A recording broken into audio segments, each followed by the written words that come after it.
When I was very young, I went from secondary education into an advertising career. Somehow I got the job and I was 50 and moved to Australia. We attended a conference in February and it's still months away from launch, and told our story, and our story was incredibly well received. Welcome to Not the Rob Bell Podcast, where we talk with business owners, marketers and professionals to extract what makes people and businesses successful. Hey everyone, and welcome to Not the Rob Bell Podcast. Today's guest, I've got Colin Price. He's a former general manager who started his own brand new company and exploring the entrepreneurial world at the age of 66.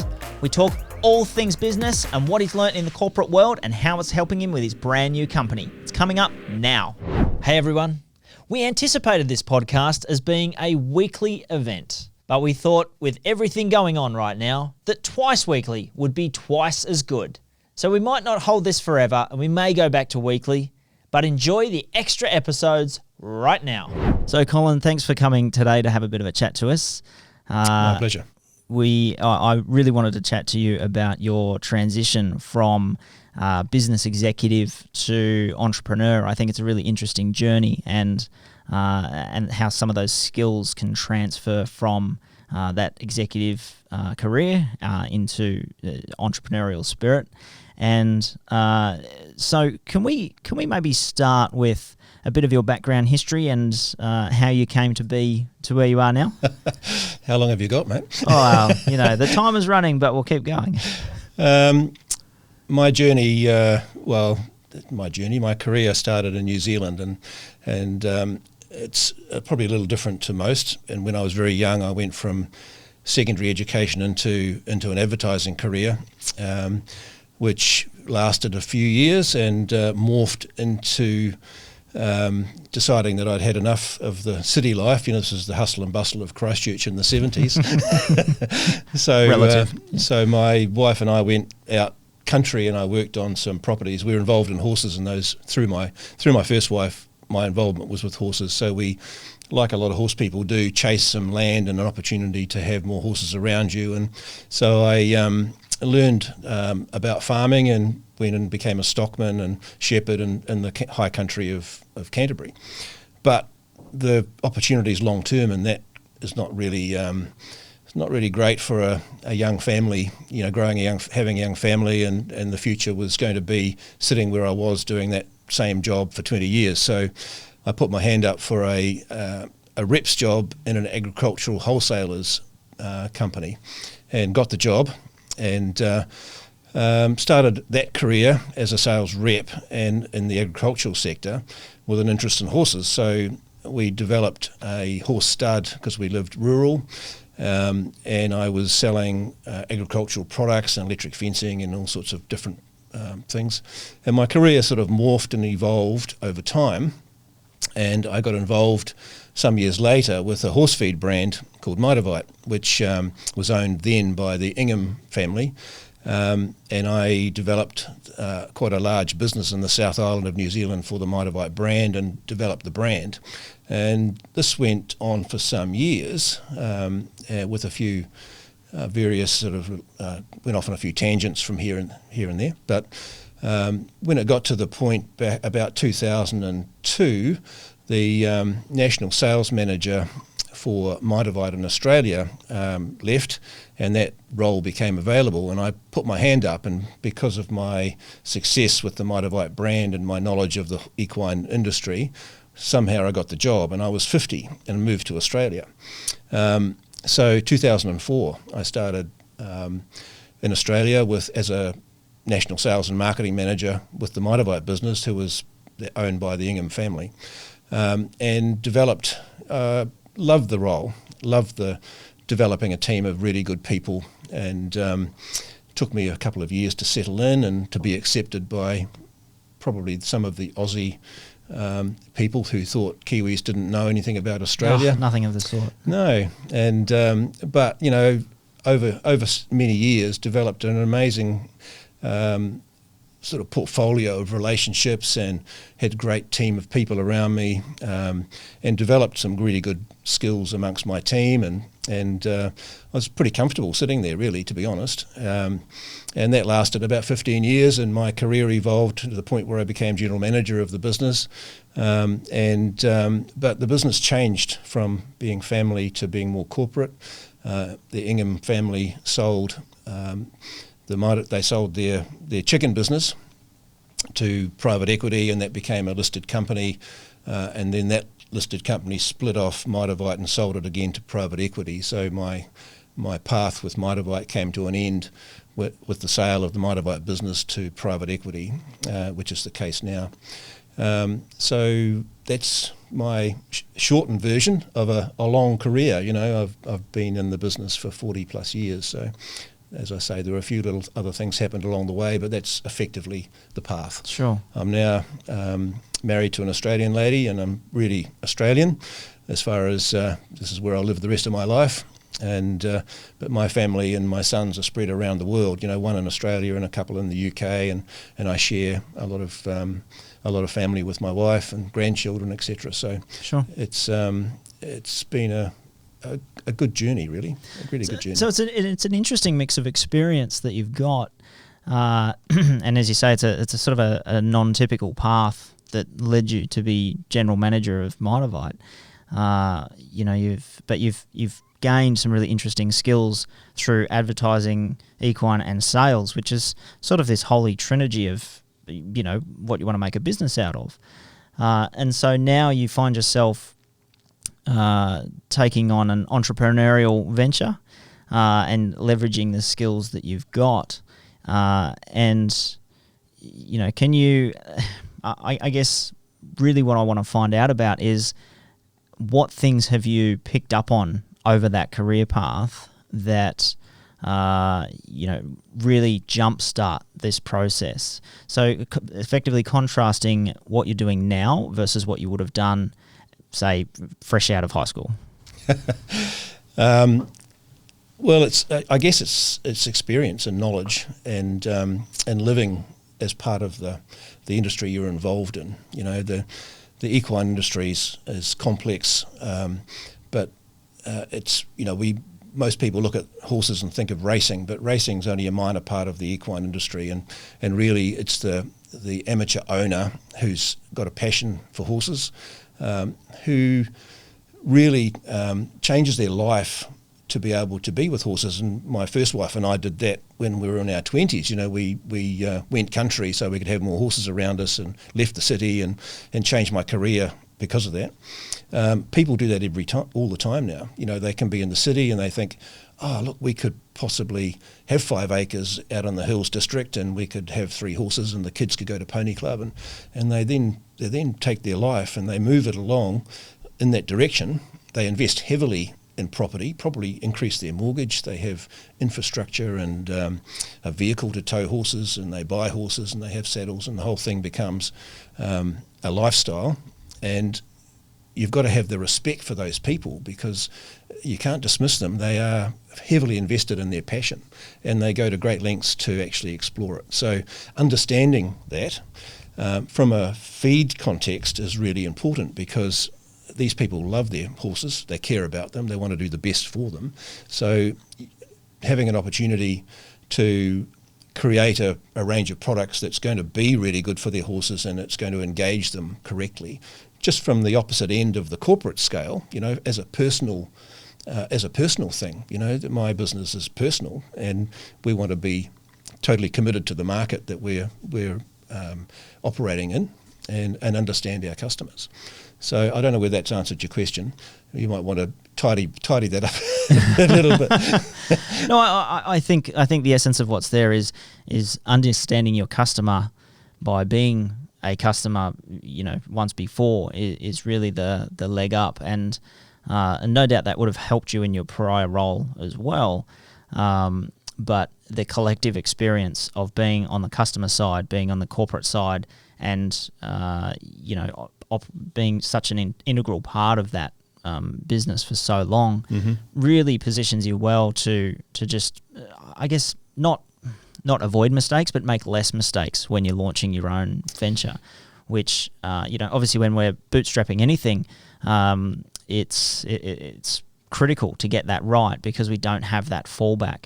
If you had a failed campaign, say when you were at Mitavite, the ramifications were probably not great, but if you have that same failure in a startup context or an entrepreneurial context, the whole show can close down. Absolutely. So I guess, is there anything that's already stood out which, missteps that you've already avoided, or, thinking about direction that you've taken, even the way you've engaged vendors, perhaps taking to market a product that you don't have already to effectively pre-sale? Is there something like that you may not have thought about prior, but that experience has kind of brought that to light? Yeah, absolutely. And the biggest thrill is that we sat down to create this brand and this range, and talked to our nutritionists.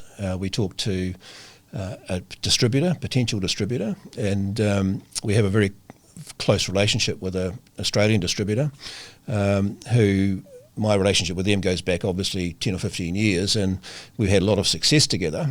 And in the feed environment, the rules have changed, and that the value that some suppliers place on their distribution model has changed. So they have different distribution models. So there's an opportunity to say, hey, here's something that we can do together. And they've invested energy into it, not financially, but they've invested in it. They've got commitment for the range, and they were part of the development process. You can't, for example, you wouldn't want to go launch a horse feed brand and say, here's 20 products. The retailer will go, I don't want 20 products. What am I going to do with them? It's confusing, so we've got 7 products and 6 that are packaged in bags. So it's easy to grasp, and it covers all the major key selling areas, the categories of in horses, and I think those things have been received positively. And we attended a conference in February, and it's still months away from launch, and told our story, and our story was incredibly well received. And the fact that we're independents, like the people we're talking to, we're passionate about it, we understand the market. We're asking them only to look at 6 or 7 products and not 20, and we're doing things that we know that will resonate with our customer. For example, we've gone back to recyclable paper packaging, whereas the industry's full of what's called BOPP, which is laminated poly, not recyclable, difficult to manage, ends up in landfill, and people hate it. And I do myself, and we've used it for years. And the act in a horse owner's scenario, when they empty a bag of feed into their feed bin, and they end up with this empty bag, there's a dilemma. What am I going to do with this? It's a real tug on the conscience. Inevitably, whether it's that person or somebody down the chain who's using it again, it ends up in landfill. So we've bitten the bullet. There's disadvantages with paper because not as durable.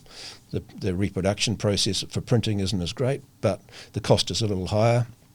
But it's just a no-brainer for us. You've got to have something that your customer wants to buy and deal with.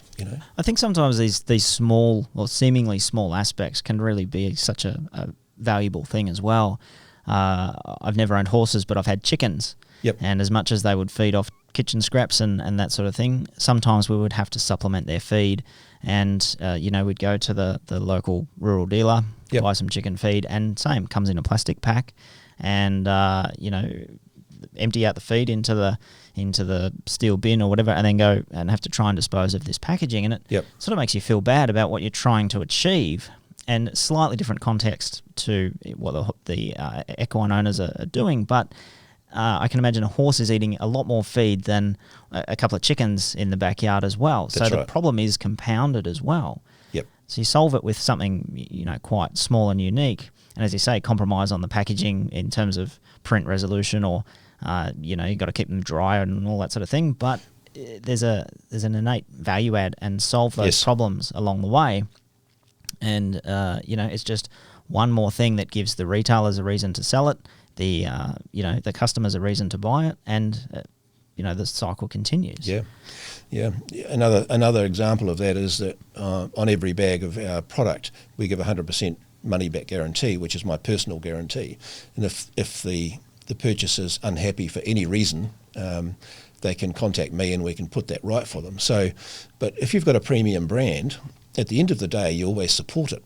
So from a manufacturing and marketing point of view, we've all, like in my previous role, it was a premium brand and we supported it. So if there was an issue with the product, you replaced it and supported it or did whatever you needed to do to make the customer comfortable. But we're just putting it up front to say, don't worry, we've got 100%, got your back. If you're not happy, we'll replace it, we'll refund you, we'll do whatever we need to do, because at the end of the day, that's what's going to happen.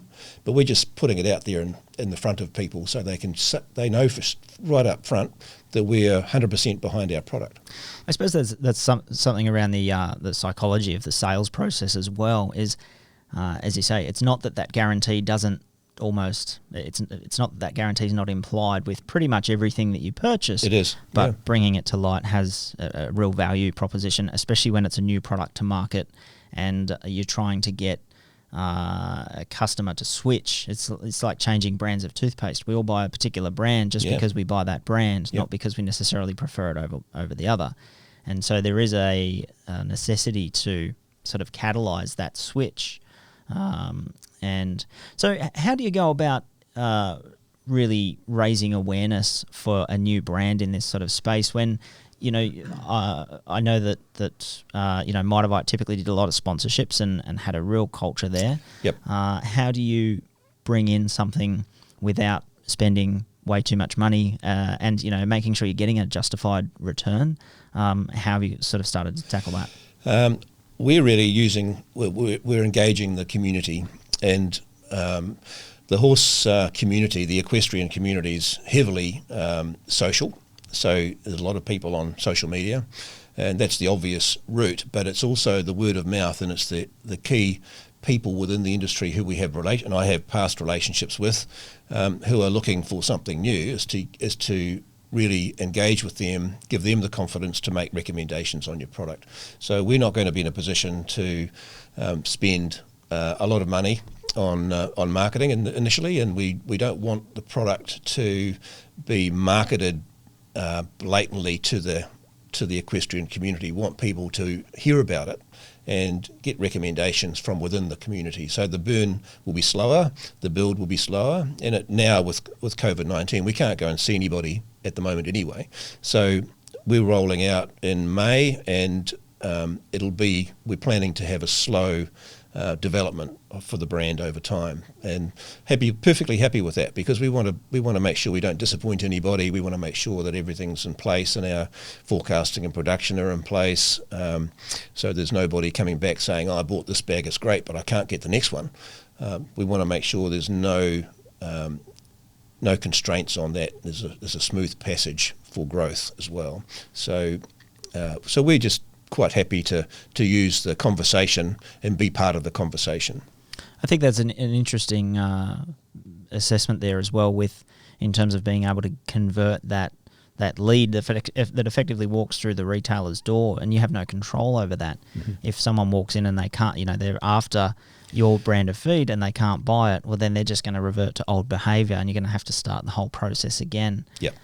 You just mentioned COVID-19. On the flip side of that, we've seen some industries in such high demand that they're disappointing customers in a lot of ways because the supply chain fails. And while that's an exceptional circumstance, not having all that supply chain worked out in a sort of a slow ramp-in period, or running massive promotions and not being able to cater for those, it's not only an expensive exercise, but it can fail spectacularly as well. Absolutely. And look, horse feed is no different to your brand of breakfast cereal. People don't want to change. Once they're comfortable with the product, they want to keep that product going. So they want to be able to buy it again. So we just need to be in a position where we can not disappoint people in that regard. It's very critical. And, horse owners think of horse feed the same way as they think of the feed for their kids. It's just the same level of concern. So we need to be able to get all those things right and put them in place. And that's what we're working towards. In terms of coming up with, marketing budgets and that sort of thing, in an executive scenario, it's done off sales or sales forecasts and that sort of thing.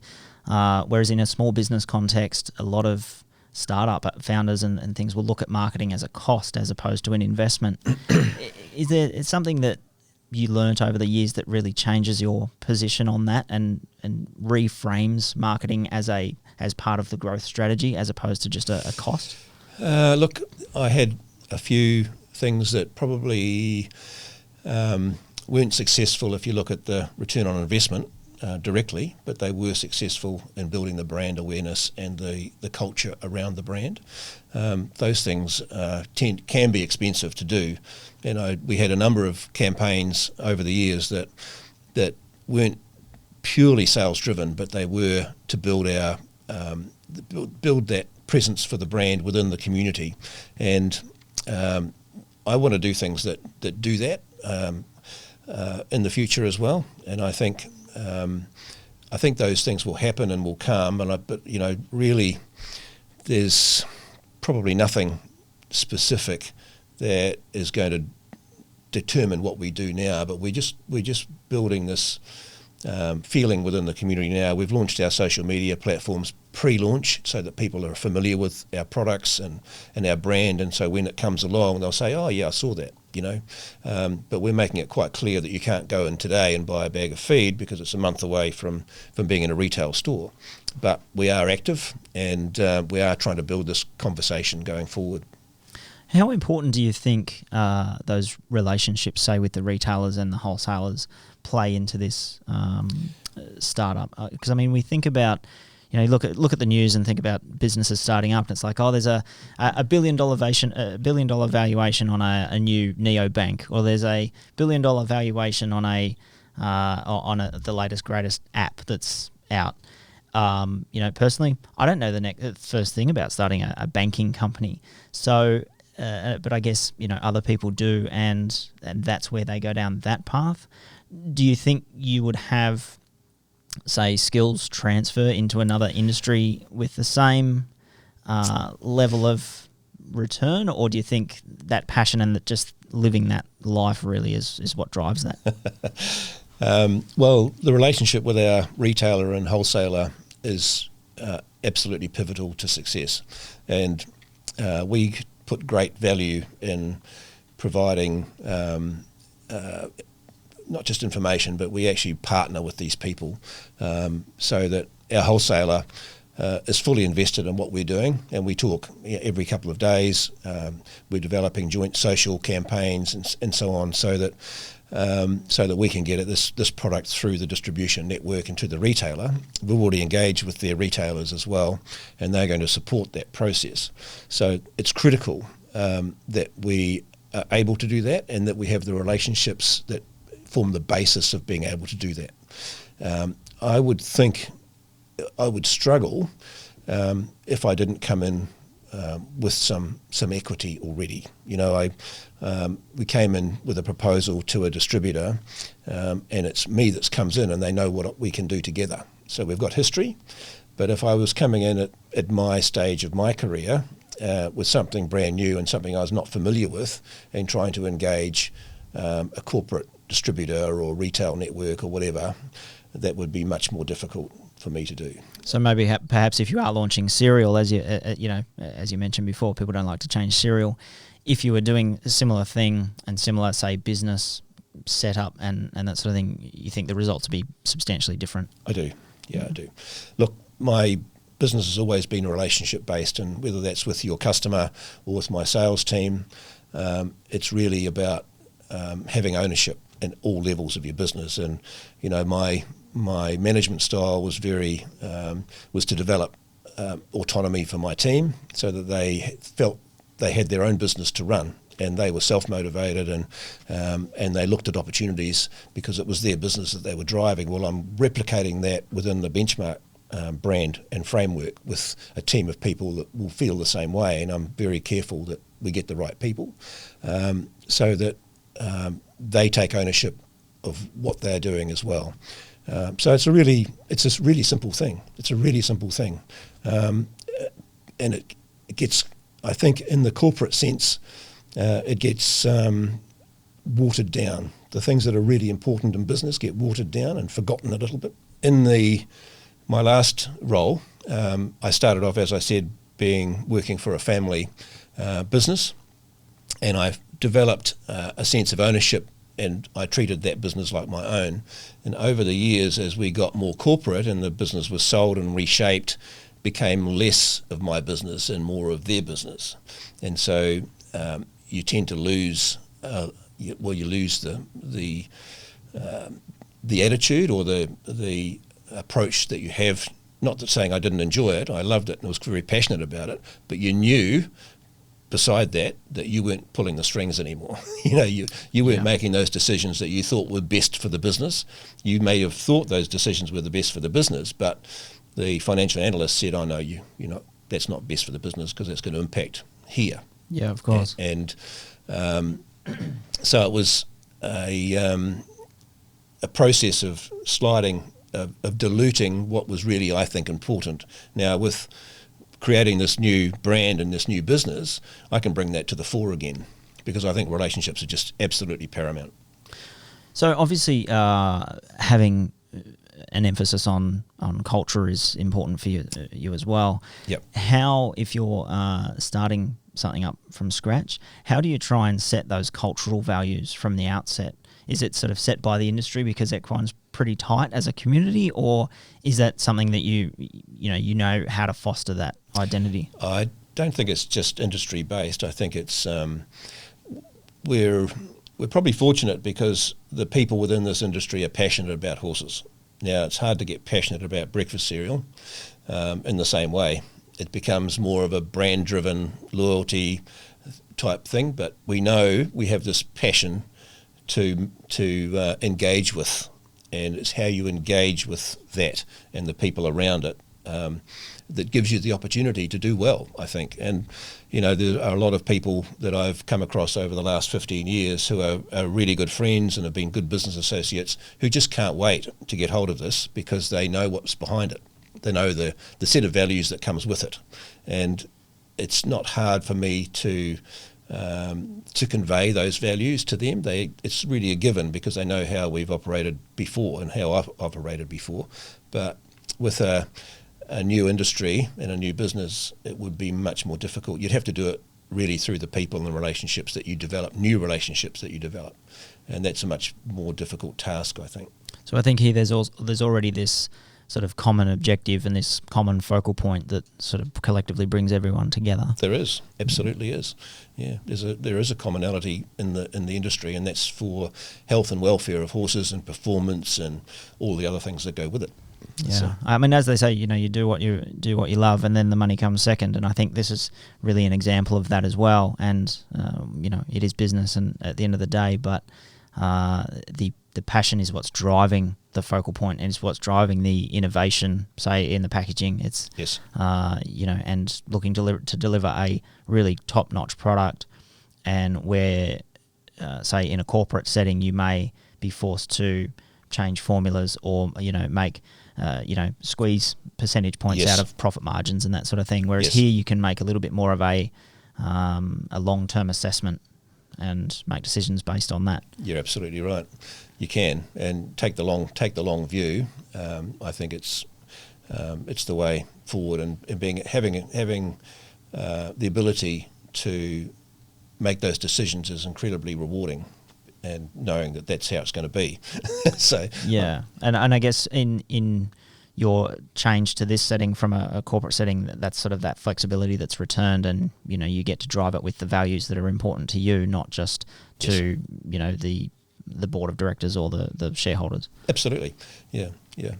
So in terms of distribution and that sort of thing, are you pushing Australia and New Zealand in terms of product launch? Yes.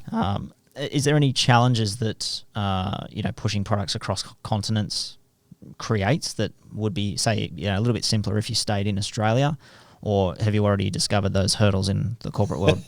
I have, and sending feed across the Tasman is challenging because you're not allowed to send anything that germinates, so you can't send any viable seed to New Zealand. So everything in your bag of feed needs to be basically neutralised or processed or cooked or micronized so that it doesn't germinate.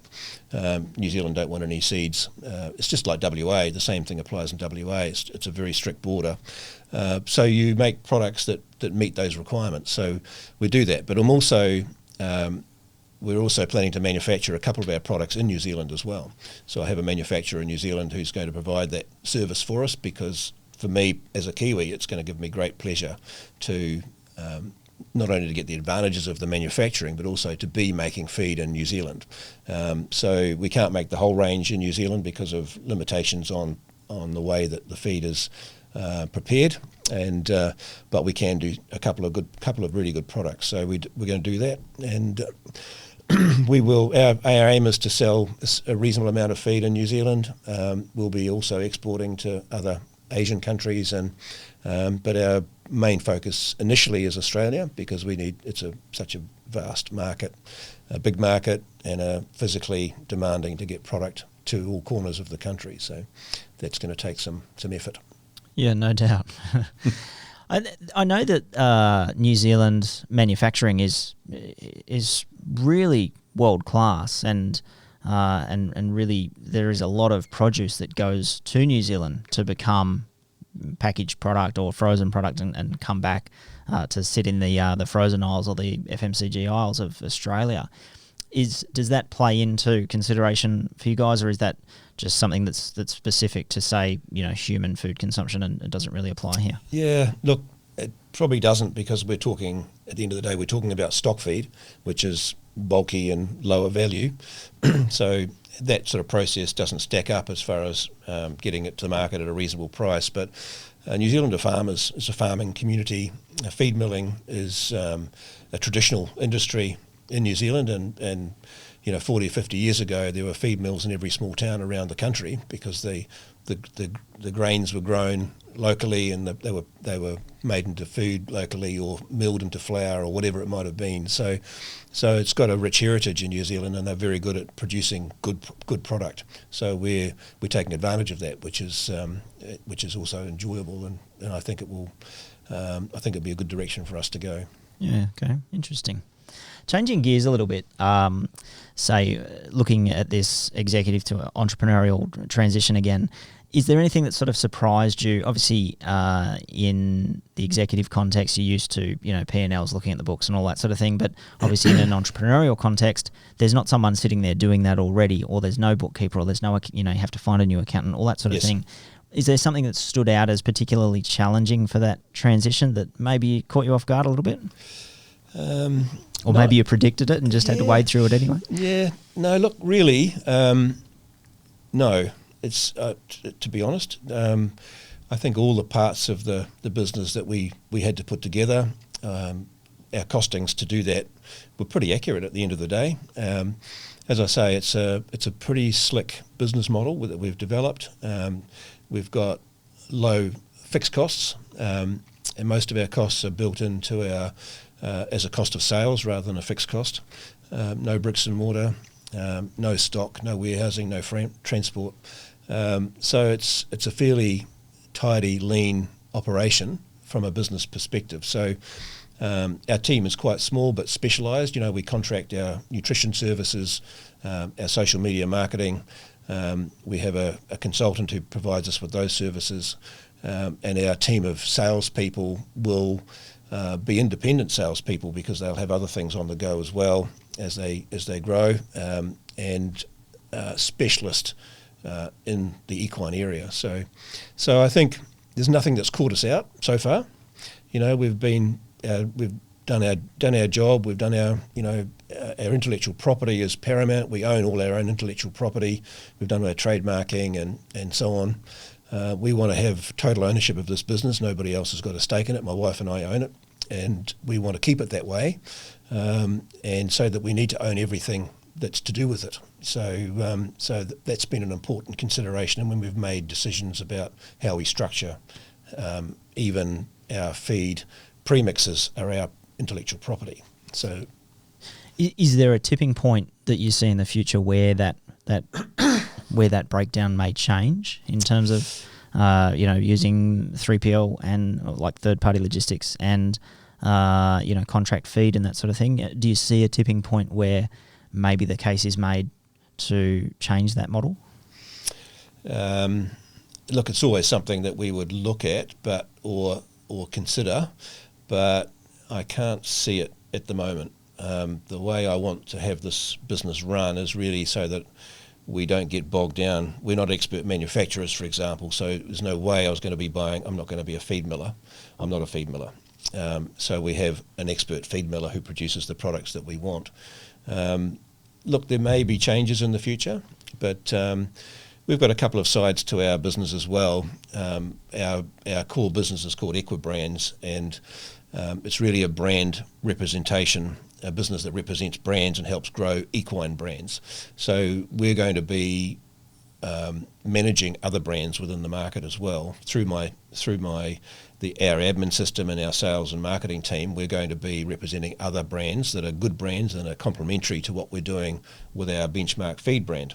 So even though we own the Benchmark Feeds brand, we'll be representing other brands that we don't own, and that might be purely an online sector of our business that doesn't use our distribution network, or it might be channeling our existing distribution network or developing new ones, but it'll depend on the range and how we want to present that to the market. So we may be developing a 3PL system for a range of different products as well. You may go from feeds to saddles and rugs and whatever. Could be anything. Okay. Things that are complementary in that equine space. So there's the future scale plan is effectively replication of the model in slightly different market segments than vertical integration or just dominating all other brands in feed, which of course will happen. Yeah. Look, our goal is not to do that. Our initial goal is to have a successful business that people are engaged with. We're not going to take over the world. We're not a manufacturer, but we are going to have a really good range of products that will resonate with the equestrian market. We made a decision initially to stay away from the racing market because the racing market has to be engaged face to face. And it's a really expensive market to service, and you've got to have a team of people that continually call on trainers when they're allowed to, of course, which they can't now, but you've got to have the relationship with the individual end user, and it's an expensive exercise to do that. And trainers aren't as loyal because it's a commercial side of a business. They're not as loyal as an equestrian consumer, if that makes sense. It's less of an emotive purchase and more of a business purchase. Very much so. So it's price driven, and it depends what the trainer next door is having great success, and they may change because they want to do the same as that trainer. So things that outside your control influence buying patterns. So we've decided to stay away from that sector of the market, and we're concentrating on the equestrian community, and we believe that we can be more effective in engaging them and providing the products that they're looking for. Is there a pattern in the equestrian industry where there's a certain amount of celebrity? Say if you have a sponsored rider that wins a competition, is there a rush on that feed, just like there's a Kardashian handbag or something in the... Does that sort of exist in that? It does. Yes, absolutely. And there's a huge amount of sponsorship, rider sponsorship, in the horse feed business, particularly, and the saddlery business and the clothing business for equestrian clothing and saddlery. So there's a lot of that identity with leading performers. Not quite celebrity status necessarily, but people do follow those leading performers. But there's another area, there's another market, which is the kids and pony club and the amateur, those people who never aspire to be a 5-star event rider. So they don't necessarily relate to what they do because their feeds they use on their horses are very different to what you'll feed a pony club pony. Sure. So there's a level of relativity, but it's not an absolute. It's not like a handbag, with one handbag suits everybody. You want a pony club feed, which is very cool and lower energy, and that suits a fair chunk of the market, but the premium or the elite end of the market wants more like a race feed, and you certainly don't want to feed the race feed to the pony club pony. Sure. Yeah, that makes sense. So thinking a little bit again about culture in your sales force and that aspect of the business, because they're coming on board, even though there's some existing relationships and that sort of thing, how have you sort of structured it so you can effectively quality control those conversations that they're having? Or is it merely a process of vetting the salespeople in the first place and communicating your values enough so that they translate the brand through to the customer? It's a process of building a relationship with those people. So I don't sit down and lecture them about this is what you have to say. I actually get them to say what I say by an example, just by showing them how we communicate the message and they need to develop the same empathy that I have with the market, and also the same enthusiasm and the same ownership of the brand that I have. And that happens pretty naturally, really. It doesn't happen instantly, but it happens over time. So I'm really confident that I'll have my team of salespeople that are all on the same page as me. I'm very transparent, so I keep them engaged and advised and informed in all discussions. Rather than say, this is how it's going to be, I say, this is what I'm thinking. Just have a think about that and let me know what you think, because this is where I'm thinking that we're going to go to. And I've had several people now involved from the very first concept of the business, and they've come along with me, and they've been involved in a lot of discussions, and I chuck ideas at them and they've given me feedback. So they're part of this whole journey as well. Yeah, of course. So they're effectively mirroring your behaviour anyway, just from that level of interaction. Yeah, and they've given me some really good ideas that I hadn't thought of, and we've adopted. And so they have some ownership in the fact that we've gone this direction, and it's fantastic to do that. It's really good. Ultimately, everybody wins, right? So. Yeah. So with these salespeople, and you've brought them on from a really early stage as well. You touched on engaging the retailers with what you're doing very early on, and effectively getting some runs on the board before there's a product sitting in a warehouse. Yep. Is there any challenges there in sort of building that confidence, or do you just leverage the relationships and forge a product from that trust? It's not an issue as long as you keep coming back and communicating. So if you have this conversation early and get some people saying, yes, I'm really keen, I'd like to have a look at it, or I'm keen to stock it, and then you leave them alone, and 2 or 3 months goes by and they have, what's going on? I haven't heard. You've got to then go back and communicate on a regular basis and say, this is where we're at, we're only this far away, and we've got some trial product or whatever. Have you got somebody you think would like to do a review on the product? And so it's just a process of keeping them engaged where we're sitting, and we're doing that now. We have been doing that over the last month or so. From our initial sort of pre-launch in February, we've had the communication lines going through email and through some advertising, and saying, hey, look, thank you for your support. This is where we're at now. Sure. So we've got them engaged, and I know that, we launched our Facebook and Instagram pages only a week ago, and the people that we've been talking to have all jumped on it and said, hey, can't wait. It's been that sort of response, which has been good. I think there's a lot of credit to be given to, that pre-launch early buzz, pre-launch buzz aspect of things as well. And certainly if you can get certain people engaged early on, even before there's a product to sell. Do you think there's ever a risk of going too early and having a copycat come out? We see on, say, Shark Tank, that sort of thing. As soon as anyone appears on that show, there's 14 clones that hit the market at the same time. Obviously, there's first mover advantage still at play there, but is there ever a concern? It's always something in your back of your mind, but it takes a long time to develop a new feed product. One product takes ages to go through the process and develop not just the formulation, the manufacturing, but the packaging. A lead time of probably 16 weeks on packaging from go to woe. So you've got a bit of time up your sleeve, and you can't not put it out there. When do you put it out there? So we've basically put it out there. We've published our website, and our website's incredibly informative. So all our competitors would have had a look and said, "Oh, this is what they're doing, and this is their nutritional analysis." But it's not the formulations; it's just the nutritional analysis. So they don't know what's in our premix, and really what's in our product. But we're very transparent with the end user. They need to know what's in there, and that the fact that it's not going to change formulation. They're going to get what they, and this is, and also the nutritional numbers that are there for them to see what it's contributing to their diet. So I'm not scared about that. We haven't been top secret. There's a bit of buzz around the industry from our competitors or from those major players, knowing that Colin Price is up to something. We're just not sure what it is yet, but we know he's doing something, and then somebody else will put a bit of another slant on it and say, oh, I know what he's doing this, and I've heard some good stories back. There's always some good stories out there. Yeah. So that's just part of the deal, really. We haven't had a top secret. We've confided in people to different levels, and those we trust we've confided in, but we have been, we're not silly. We know that people then talk about what's going on. So we've had a few stories back.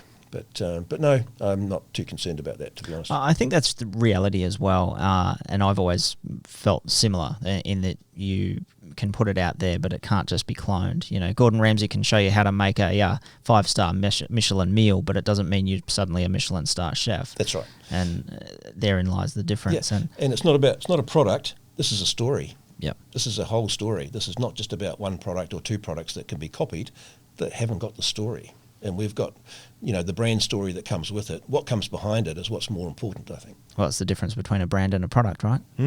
Absolutely. Well, Colin, we're coming up on time, but I've really enjoyed this chat. And for anyone who's watching or listening, where can they find your feeds? Look, we're benchmarkfeeds.com.au, benchmarkfeeds.co.nz, Benchmark Horse Feeds at Benchmark Horse Feeds on Instagram and Facebook. Sounds fantastic. And Colin Price on LinkedIn. Yes. Colin, thanks for the chat. And we wish you all the luck with the launch. Thank you. Thank you. Cheers. There you have it. I hope you really enjoyed this episode. And if you did, please like it, share it, or leave us a review on your favourite platform. It helps us show more of this content to people just like you.